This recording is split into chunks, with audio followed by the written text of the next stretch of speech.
2024 akan membentangkan tentang kesan teknologi maklumat dan komunikasi terhadap etika dan peradaban masyarakat. Saya, Nur Akila, akan memulakan pembentangan pada hari ini. Jadi, teknologi maklumat dan komunikasi atau lebih dikenali sebagai ICT ialah perkataan luas yang merangkumi sebarang teknologi yang membantu dalam pengeluaran, manipulasi, penyimpanan, komunikasi dan penyebaran maklumat dan juga termasuk teknologi komputer. Jadi seperti komputer pribadi, televisyen digital, email dan robot adalah contoh produk ICT yang boleh menyimpan, mendapatkan semula, mengubah, menghantar atau menerima maklumat secara elektronik dalam bentuk digital. Jadi dalam meniti arus kemodenan ini, teknologi maklumat dan komunikasi telah berkembang dengan pesat di serata dunia. Kewujudan internet dan media sosial memainkan peranan yang amat penting sebagai satu perantaraan yang menjalankan hubungan sesama manusia di seluruh dunia. Namun, teknologi ini mempunyai kebaikan dan keburukannya yang tersendiri. Jadi sekian daripada saya tentang serba sedikit pengenalan ringkas berkenaan tugasan kami. Seterusnya saya serahkan kepada saudari Amelia untuk menyambung pembentangan pada hari ini. Terima kasih kepada Nur Akila dan Assalamualaikum. Nama saya Nur Amelia binti Ghazali, Penemu Metrik 20084724. Saya akan menerangkan tentang objektif kajian yang telah dikaji oleh kumpulan kami beserta penerangan objektif tersebut. Objektif kajian yang pertama ialah untuk mengenal pasti bagaimana cara masyarakat Malaysia dalam menggunakan teknologi maklumat dan komunikasi yang membawa kepada perubahan gaya hidup seharian seseorang atau masyarakat. Objektif kajian ini juga untuk mengenal pasti bagaimana cara masyarakat Malaysia dalam menggunakan teknologi maklumat dan komunikasi yang membawa kepada perubahan gaya hidup seharian seseorang atau masyarakat, di mana kita boleh lihat sesetengah individu atau masyarakat tersebut menggunakannya dengan cara yang salah, iaitu dengan menyebarkan berita palsu atau berita yang mengaibkan diri sendiri atau orang lain.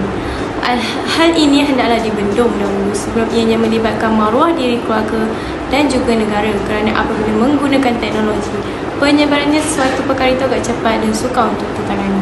Seterusnya, untuk mencegah rakyat Malaysia daripada terpengaruh dengan budaya atau anarasi dari barat yang tidak baik yang memberikan kesan buruk dalam etika seseorang atau masyarakat, kerana ramai rakyat Malaysia yang sudah terpengaruh dengan budaya orang luar, terutamanya anak muda yang baru mengenal teknologi ini.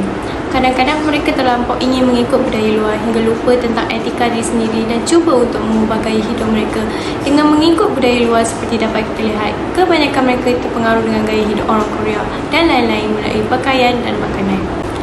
Akhir sekali ialah untuk mencegah manusia daripada melakukan sesuatu perkara di media sosial yang boleh mencemarkan maruah diri, keluarga, masyarakat dan agama. Mencemarkan maruah merupakan perkara yang tidak baik. Oleh itu, kita sebagai manusia hendaklah menjauhkan perkara itu daripada terjadi. Mencemarkan maruah telah banyak terjadi di negara ini melalui penyebaran menggunakan media sosial. Jika berkaitan dengan teknologi, ianya amat sukar untuk ditangani kerana perkara-perkara yang tidak berfaedah seperti ini akan cepat tersebar meluas di negara ini. Demikian ini, kita perlu mengatasi masalah seperti ini dari berlaku dengan memberi pencerahan tentang keburukan penyalahgunaan teknologi. Seterusnya, saya akan menerangkan tentang metodologi kajian yang merupakan kaedah yang digunakan semasa melakukan penyelidikan kajian untuk mendapatkan maklumat tentang isu semasa. Bentuk metodologi yang telah kami kaji ialah kami menggunakan bentuk kajian kualitatif, iaitu kajian ini menggunakan bahan daripada sumber bertulis seperti jurnal, artikel dan keratan akhbar. Data-data ini telah diambil dan dianalisis daripada sumber utama kajian, iaitu laman sesawang dan internet yang telah dibincangkan kami. Perkara-perkara yang akan kami ketengahkan di sini ialah objektif kajian, dapatan kajian seperti kesan-kesannya dan cadangan peranan serta kesimpulan bagi kertas kajian ini. Objektif kajian ialah merupakan pernyataan tentang tujuan kajian yang kami akan laksanakan. Objektif yang kami kaji merupakan kajian yang dapat dijangkakan akan tercapai jika dilaksanakan dengan benar. Pencarian artikel juga adalah perkara yang penting kerana melalui cari artikel ini dapat memberi lebih banyak hasil tentang isu kesan teknologi maklumat dan komunikasi terhadap etika dan peradaban masyarakat di Malaysia ini. Selain itu, melalui artikel ini dapat kita mengetahui tentang sumber-sumber penting yang diperlukan untuk memperluaskan lagi tajuk yang akan dibincangkan. Artikel yang kami jumpai kebanyakan melalui berita online dan kata akhbar. Kaedah kualitatif ini digunakan untuk mengumpul data daripada artikel yang memaparkan berita-berita tentang isu penggunaan teknologi dan komunikasi. Daripada artikel-artikel yang telah kami jumpa, kami telah menganalisis artikel tersebut dan telah berhasil mengeluarkan beberapa isu penting. Hal ini dapat menghasilkan satu kesimpulan yang dapat menerangkan tentang topik ini. Terima kasih Emilia. Assalamualaikum. Saya Nur Syahira binti Marah Hakim dari kumpulan KBA 294A akan membentangkan tentang kesan-kesan teknologi maklumat dan komunikasi terhadap etika dan peradaban masyarakat. Terdapat beberapa kesan positif dan negatif teknologi maklumat dan komunikasi terhadap etika dan peradaban masyarakat. Antara kesan-kesan positifnya adalah ia dapat membantu untuk memudahkan pencarian dan penyelidikan sebagai bahan rujukan, memudahkan komunikasi dan lain-lain. Namun, terdapat juga kesan negatif terhadap etika dan peradaban masyarakat. Antara kesan-kesan negatif teknologi maklumat dan komunikasi terhadap etika dan peradaban masyarakat adalah keselamatan dan privasi maklumat peribadi di media sosial terjejas. Sebagai contoh, di Malaysia terdapat 28 juta pengguna di media sosial. Apabila seseorang kongsikan gambar atau apa-apa sahaja maklumat peribadi di media sosial, maka berjuta-juta pengguna media sosial turut dapat mengetahuinya. Ini boleh menjejaskan keselamatan seseorang sama ada secara fizikal atau mental. Di Malaysia, gangguan di dalam talian termasuk gangguan seksual semakin meningkat sejak kebelakangan ini. Menurut Malaysia Computer Emergency Response Team MyCERT di bawah Cyber Security Malaysia, pada tahun 2020 terdapat peningkatan gangguan di talian yang ketara iaitu 596 kes atau 5.5% daripada keseluruhan aduan. Selain itu, teknologi maklumat dan komunikasi turut menyebabkan masyarakat mengalami kejutan budaya bagi mereka yang mendiami kawasan-kawasan bandar besar yang merupakan pintu masuk pelbagai teknologi terutamanya berkaitan dengan komunikasi. Seperti hate speech yang semakin berleluasa menggunakan kata-kata yang kesat, penyebaran berita palsu dan fitnah yang boleh menyebabkan emosi seseorang itu terganggu. Seperti mengalami kemurungan, hilang keyakinan diri dan mengalami penyakit mental yang lain. Kes buli di media sosial juga turut memberi kesan. Menurut Presiden Persatuan Kesedaran Psikiatri Dr. Hazli Zakaria berkata, cara untuk melarikan diri daripada tekanan dunia adalah dengan melepaskan kemarahan di media sosial. Dr. Syed Abdullah Muhammad Syed Abdullah berkata, penulisan atau ucapan yang dibuat oleh pengguna laman sosial memberi kesan kepada mental serta emosi kepada individu tersebut. Sekiranya ini gagal dibendung, ia akan mengundang tekanan emosi dan boleh menjadi parah sehingga boleh berlaku kejadian bunuh diri seperti yang mana berlaku di Kuching di mana seorang remaja perempuan berusia 16 tahun membunuh dirinya akibat tekanan media sosial. Dan bukan itu sahaja, isu kejutan budaya terhadap kanak-kanak dan remaja juga turut membimbangkan. Mereka sanggup mengikutkan trend yang terbaru tanpa memikirkan tentang peradaban dan maruah mereka sendiri, seperti menari dengan tidak sopan di khalayak ramai di media sosial semata-mata untuk mendapatkan populariti dan jumlah penonton yang ramai. Di samping itu, berlakunya jenayah cyber. Ia adalah jenayah cyber seperti kerosakan atau pengubahsuaian data komputer, kecurian maklumat, pengitipan, judi, pornografi, penyebaran virus, penggodam dan banyak lagi. Menurut Menteri Dalam Negeri Datuk Seri Hamzah Zainuddin, jumlah kes jenayah cyber telah meningkat hampir sekali ganda. Menurut beliau, pada tahun 2019 kira-kira 13,000 kes dan meningkat pada tahun 2020 iaitu 17,000 kes dan meningkat lebih dari 20,000 kes pada tahun 2022. Baru-baru ini masyarakat telah dikejutkan dengan isu data peribadi rakyat Malaysia telah dijual. Menurut Harian Metro, data peribadi 22 juta rakyat Malaysia yang berada dalam Jabatan Pendaftaran Negara JPN yang berusia dari 18 hingga 82 tahun didakwa telah dijual dengan harga $10,000 USD bersamaan dengan RM43,870 di forum pasaran pangkalan data. Ia termasuk dengan nama, nombor, kad pengenalan, alamat dan gambar. Rakyat Malaysia boleh menjadi mangsa penipuan dan kecurian identiti menurut Pengerusi Biro Media Sosial Parti Tindakan Demokratik DAP Syahrizan Johan di Harian Metro. Selain itu, menurut kajian Malaysians Against Pornography MAP mendedahkan bahawa kira-kira 80% kanak-kanak berumur 10 hingga 17 tahun terjebak dengan pornografi dengan sengaja, dan mengejutkan lagi apabila 89% kanak-kanak berumur dari 13 hingga 17 tahun telah menjadi mangsa antun di dalam talian. Menurut Pegawai Psikologi Kanan Bahagian Kaunseling Universiti Putra Malaysia UPM, Siti Fatimah Abdul Ghani mengatakan bahawa otak kanak-kanak berputar 2 hingga 5 kali lebih pantas daripada normal apabila dalam keadaan cemas apabila melihat pornografi, dan ini boleh menyebabkan otak mereka berkembang dengan tidak baik. Dan beliau juga mengatakan ketagihan dengan pornografi lebih teruk dari ketagihan dengan dadah kokain. Terima kasih kepada saudari Nur Syairah untuk penerangan kesan teknologi maklumat sebentar tadi. Seterusnya, saya akan menerangkan tentang cadangan peranan. Sebelum itu, saya ingin memperkenalkan diri saya. Nama saya Nur Nadirah binti Muhammad Saiful Bahari, bernombor metrik 2020812644. Okey, cadangan peranan terbahagi kepada 3 bahagian, iaitu individu, masyarakat dan juga negara. Setiap individu kini berpeluang untuk berkomunikasi secara aktif antara satu sama lain melalui pelbagai aplikasi yang dirangkaikan di internet berkat pertubuhan internet dan teknologi komunikasi. Sebagai contoh, kemunculan teknologi kini telah membolehkan pembangunan perisian dan pengaturcaraan mencipta pelbagai program media sosial yang membolehkan pengguna berinteraksi antara satu sama lain dalam komuniti maya. Facebook, Instagram dan YouTube antara beberapa program yang boleh digunakan. Program ini membolehkan pengguna bertukar-tukar pelbagai jenis maklumat termasuk teks, grafik, audio dan video. Program media sosial ini telah muncul sebagai salah satu platform yang membolehkan pengguna daripada pelbagai demografi membaca, melihat, mendengar dan menonton kandungan yang dicipta oleh orang lain. Seperti yang kita maklum, kebanyakan individu yang menggunakan platform media sosial ini banyak mendedahkan privasi mereka tanpa batas dan membolehkan ramai orang luar tahu tentang banyak hal peribadi seseorang individu itu. Menurut penemuan yang diterbitkan oleh Pusat Penyelidikan Pew, pengguna laman rangkaian sosial berkemungkinan mendedahkan pelbagai maklumat yang boleh dikenal pasti secara peribadi semasa berinteraksi dalam talian. Menurut Mafai Su et al., penemuan sebanyak 78% daripada orang yang mengambil bahagian dalam kajian, mereka menyatakan tidak rasa takut berhubung pendedahan maklumat peribadi melalui media sosial. Ini sebenarnya membimbangkan kerana memberi pihak yang tidak bertanggungjawab keupayaan untuk menggunakan maklumat peribadi pengguna yang tidak wajar. Oleh itu, setiap individu yang menggunakan platform media sosial ini haruslah sentiasa mengawasi dan berhati-hati dalam proses penyampaian dan perkongsian maklumat secara talian ini. Individu nama lainnya sebagai pengguna perlu menyedari bahawa maklumat yang dikongsi itu telah dilihat oleh pengguna lain, dikongsi kepada pengguna lain dan disimpan oleh pengguna lain untuk tujuan-tujuan tertentu, atau mungkin ada pengguna lain sedang memerhatikan aktiviti pengguna mereka dalam talian.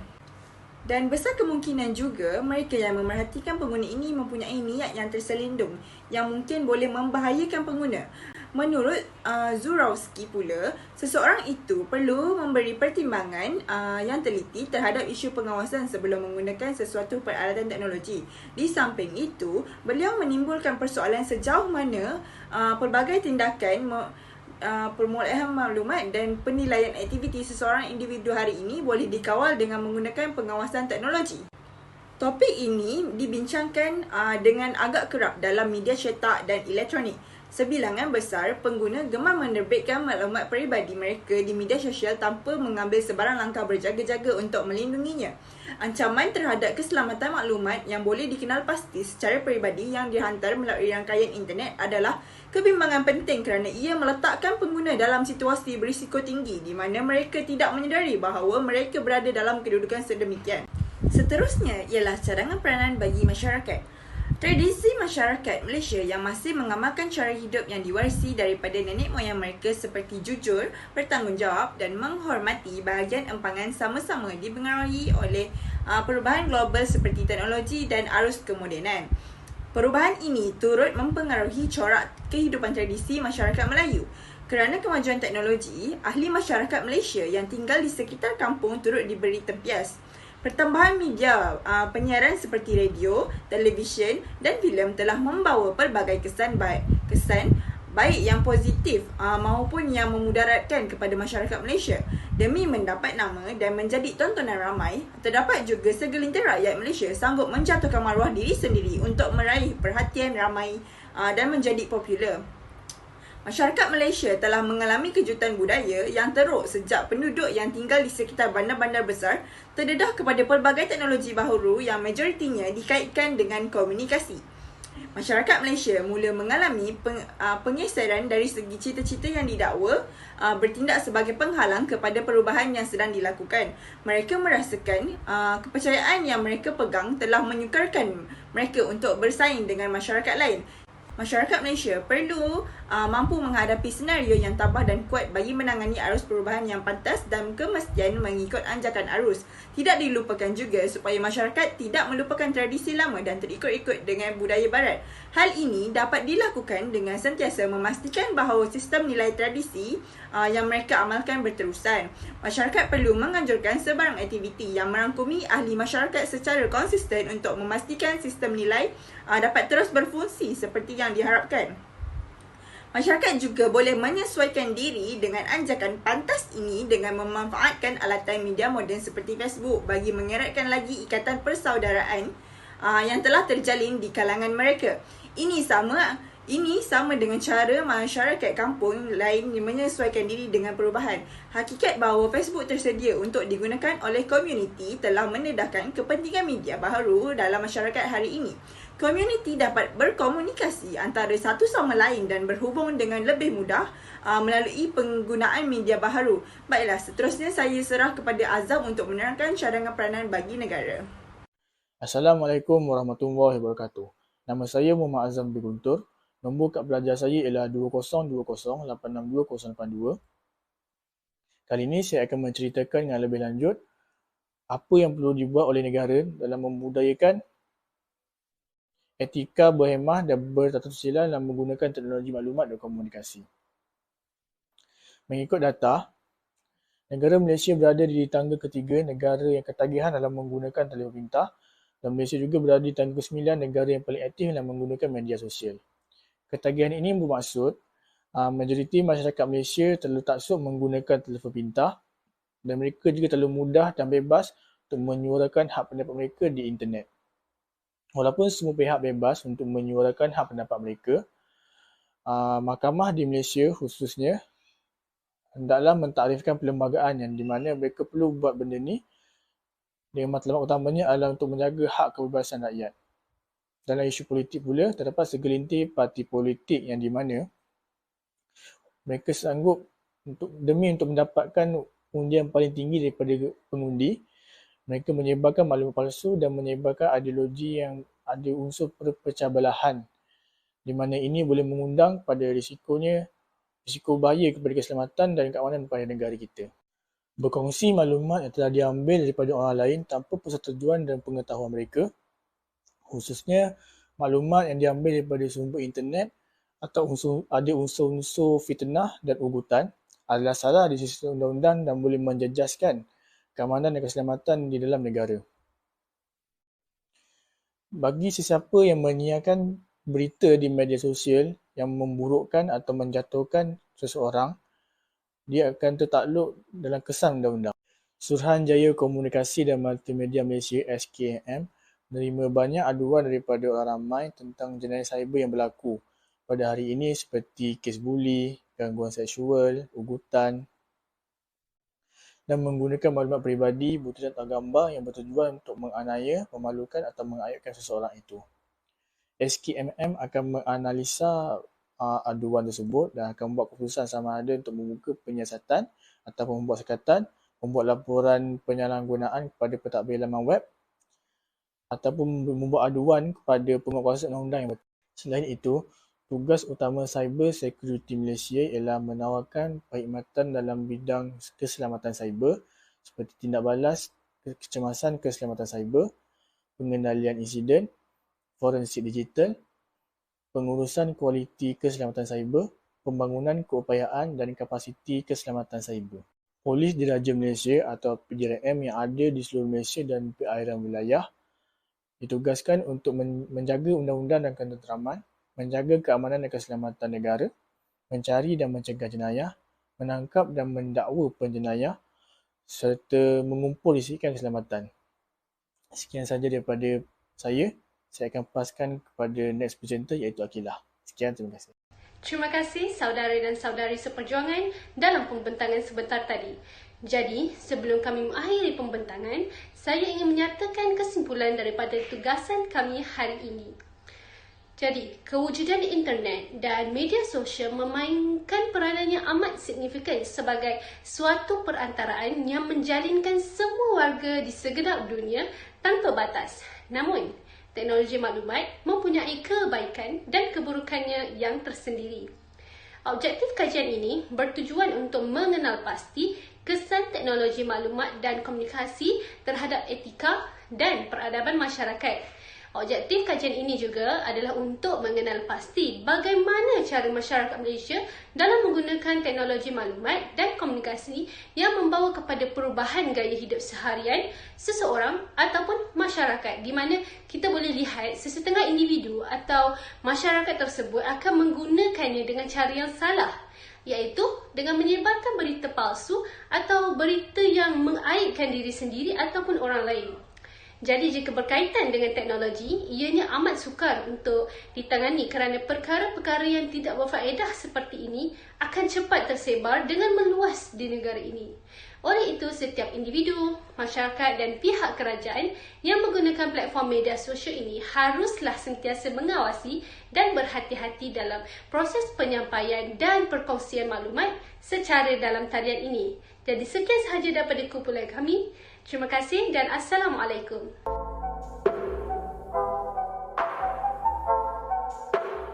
Jadi komputer peribadi, telefon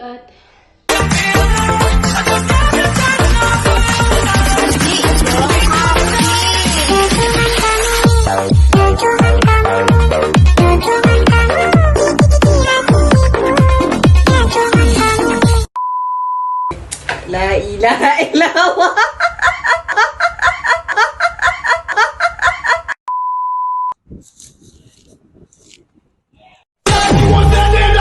Warning, Gua Solo, no counter.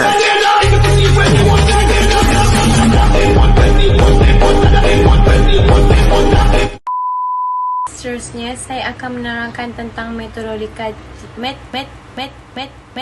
Metok comel nak mampu. Nak main tak? Saya suka metok comel. Terima kasih, Emilia. Assalamualaikum.